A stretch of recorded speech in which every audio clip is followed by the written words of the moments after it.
Dali sme si prestávku, len sa chcem spýtať tých, čo sú prihlásení, či ešte trvajú na svojich prihláseniach v tom prvom kole. Pani námestnička má procedurálny návrh, nech sa páči. Vážené poslankyne, poslanci, Prosím, počúvajme sa.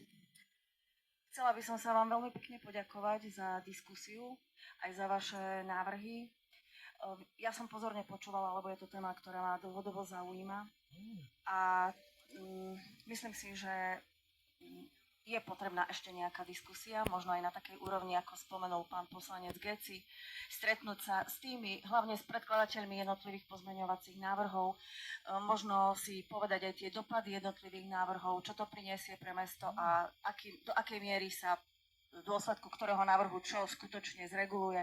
Preto navrhujem prerušiť rokovanie v tomto bode do najbližšieho rokovania mestského zastupiteľstva a zvolať pracovné stretnutie poslancov, ktorí majú záujem riešiť túto tému, aby sme sa dohodli a na najbližšom zastupiteľstve predložili nejaký jednotný návrh. Ďakujem pekne. Nech sa páči, prosím, hlasujme.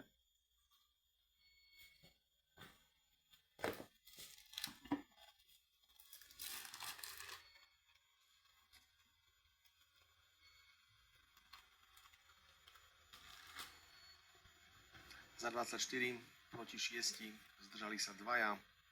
Tento návrh prijatý bol, teda o tomto bode budeme diskutovať a hlasovať, predpokladám, pravdepodobne 13.